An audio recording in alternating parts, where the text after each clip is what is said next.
para ulama dikumpulkan sadunya untuk memecahkan Indonesia lantaran Indonesia tegas di ujung tanduk. Entak kurang sing loba ngadoa khawatir lain lalagaan, tetep kurang mah ngadoana mudah-mudahan Allah mere salamet ka urang, salamet ka negara urang, salamet bangsa urang. Kamari teu jalan politik jeung perekonomian kuari diresapel encan ngajamin resapel ieu. Sementara orang sakit hati geus nyieun kekuatan, geus jadi kekuatan lain lalagaan suara-suara untuk mengarah ke revolusi geus loba jasa. Tinggal urang nu teu nyaho naon di presidenan kusasaha ge urang mah kieu bae, dagang toge bae urang mah, dagang kangkung bae, tapi di luhur mah kuari keur acak-acakan, malah geus mau dicaritakeun mah rempan. Mantak urang mendingan mawas diri masing-masing, mendekatkan diri ka Gusti Allah. Lantaran di luar negeri Baghdad kos di urang awalna, Syria kos di urang awalna, Yaman kos di urang awalna, Turki kos di urang awalna. Mantak para ulama dikumpulkan sadunya untuk memecahkan Indonesia lantaran Indonesia tegas di ujung tanduk. Entak kurang sing loba ngadoa khawatir lain lalagaan, tetep kurang mah ngadoana mudah-mudahan Allah mere salamet ka urang, salamet ka negara urang, salamet bangsa urang. Urang lamun nyaritakeun salamet mah gampang,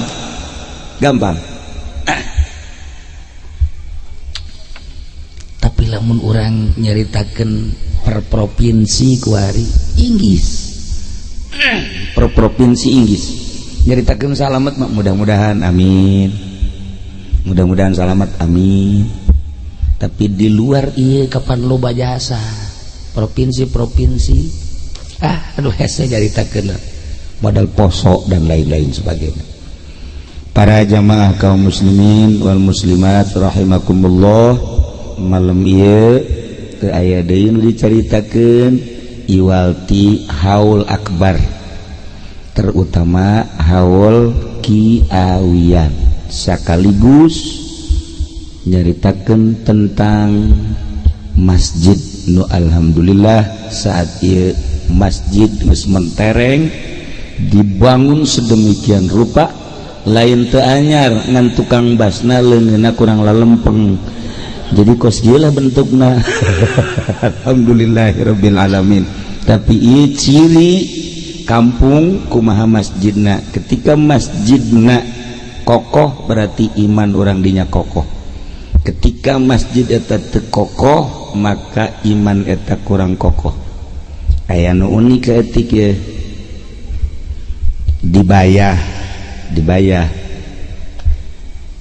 aya pabrik semen Cina, semen merah putih eta teh karyawana dikirim di Cina kabeh kaje urusannya na. Tetapi hal-hal lain mengerikan kajeun teman urusanana negara. Urang mah sakarang memandang zahirna bae, di jerona konflik negara. Ieu pabrik belah dia diurug sisi laut, diurug. Asal geus diurug tanah eueuh bae, asal geus diurug tanah eueuh geus puluhan truk bahkan ratusan truk, asal geus rata ke eueuh tanah kuari muncul aya batu bentukna kos masjid, si batu bentukna kos masjid. Ternyata didinya teh dipake musyawarah sadunya didinya teh. Di Nurjaya mah teu kaajak ini mah teu mencet sapi bae nya nama bagianana Haji Pandin teh cenah mah bagian yang samin bae. Sedengkeun cakolot di mana-mana Pulau Cangkir di mana geus rata awas. Kedua di mana bayah geus kadatangan ke orang asing awas. Ieu kuari geus aya kejadian model kos kitu. Nah ieu mah kula mah terek nanaon henteu sama sakali henteu. Endeuh ge kula mah ngabejaan nu can kawin gara kawin. Sakitu doang. Besi kaburu. Itulah para jamaah kaum muslimin wal muslimat rahimakumullah. Malam ieu urang kumpul merenung ka alam akhirat. Untung jelema nu geus maot ku urang dihadiahan, ku urang dipatehahan, tetapi ragap diri urang ketika urang maot, anak urang bakal matehahan urang moal, tatangga urang bakal matehahan urang moal, sedengkeun di jero kubur teu butuh jeruk, teu butuh apel, teu butuh korma. Nu dibutuhkeun adalah titiis-titiis kiriman anu harirup di luhur. Itulah para jamaah kaum muslimin wal muslimat rahimakumullah. Alhamdulillah masjid sebagai tanda kekuatan iman. Jeung urang lamun ningali tempat-tempat teh urang sadar, ningali lapangan cek pikiran orang, oh paranti main bola. Ningali balai desa, oh paranti ngebenerkeun SPPT. Ningali polsek, oh paranti tempat setan. Udah gitu kan. Begitu ningali masjid, masya Allah, paranti main gaple. Nyahuan kabeh masjid teh harbadak. Masjid mah al masjidu baitu taqiyin. Masjid adalah imahna jelema nu tararakwa. Asal jelema geus leuleus bae hatena, haju bae asup ka masjid. Lamun can leuleus moal daekeun. Moal daekeun. Lamun jelema happy bae nyandung can diterekan kuno kolot moal daekeun ka masjid. Lasal nu kolot geus carekan we haju bae ngadapang we di masjid.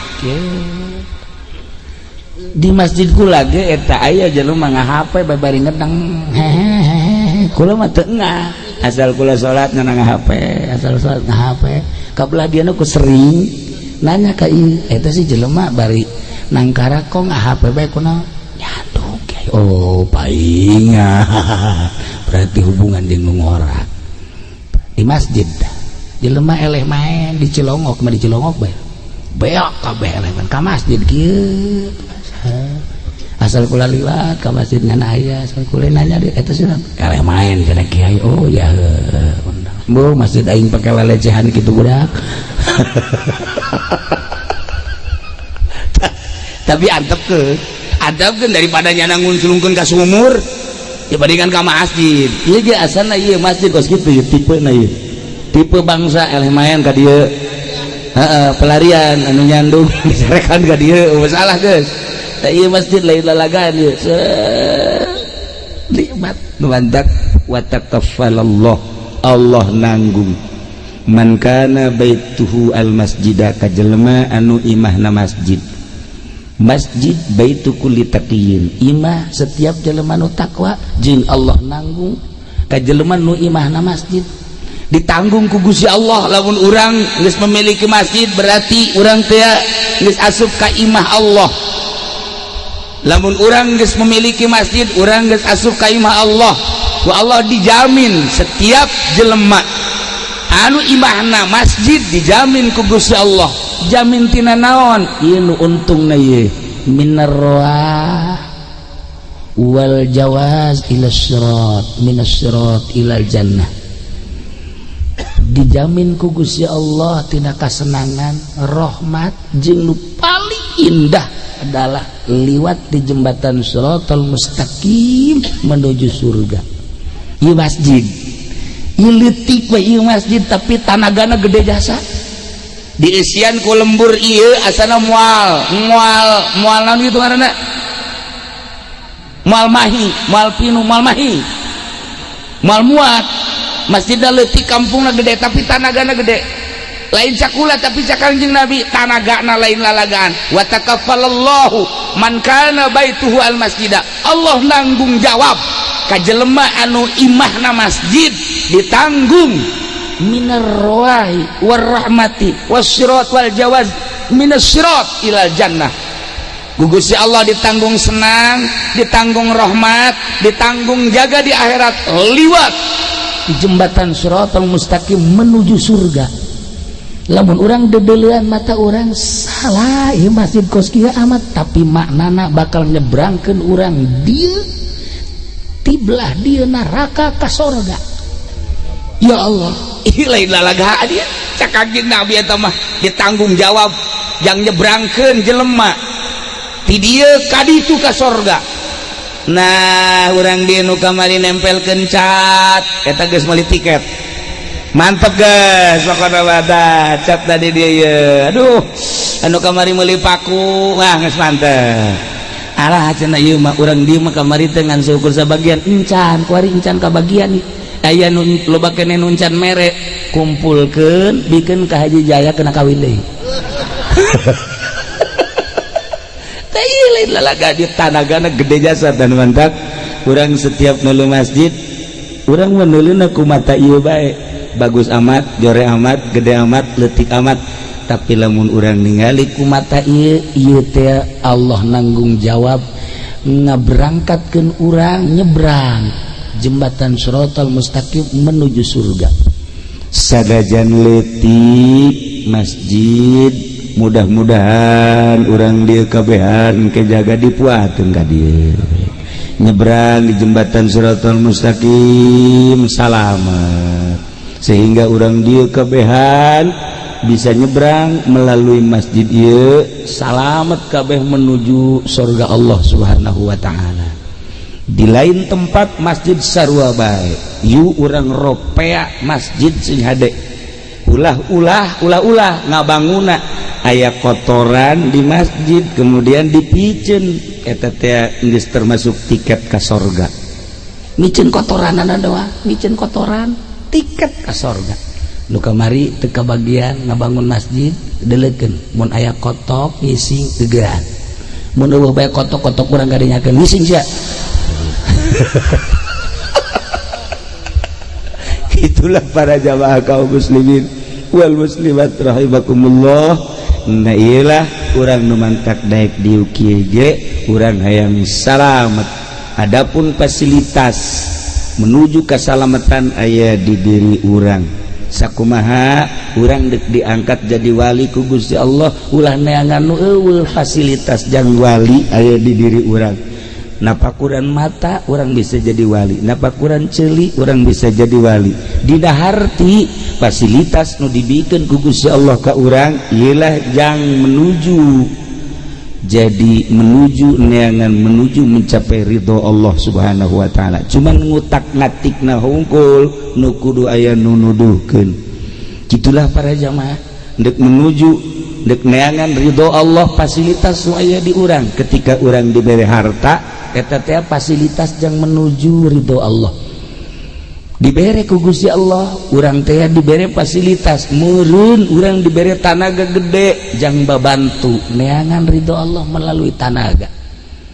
Mun urang ngebahas kos kitu sesuai jeung pembahasan Imam Ghazali panjang, sakabeh fasilitas nu aya di awak urang ieu teh bisa ku urang ditafakuran untuk meraih ridho Allah Subhanahu wa taala. Mantap kula osok lalaunan ngaji ayo malam Salasa Ki Wahab, Ki Hamid, Ki Nurjaya, Kiai Ticaringin teh sakara ngan Bedi jeung lain-lain lalaunan budak letik teu meunang gukul budak ngora teu meunang awewe ulah ieu mah ngaji khusus nu karol tareh pareh bae kitu teh meunang karolo lalaunan. Ieu teh jang naon jang mikiran diri urang pamere Allah ndek digunakeun supaya mengkerucut kakeneangan ridho Allah Subhanahu wa taala. Itulah para jamaah kaum muslimin wal muslimat rahimakumullah. Malam ieu urang kumpul di dieu mudah-mudahan dicatat ku malaikat dijadikan sebagai saksi bahwa orang cinta Allah Subhanahu wa taala, bahwa orang cinta Kanjeng Rasulullah Muhammad sallallahu alaihi wasallam, bahwa orang cinta para aulia Allah, cinta syiar-syiar agama Allah Subhanahu wa taala. Itulah para jamaah kaum muslimin wal muslimat rahimakumullah, dicekapkeun sakieu nyuhunkeun dihapunten tina samudaya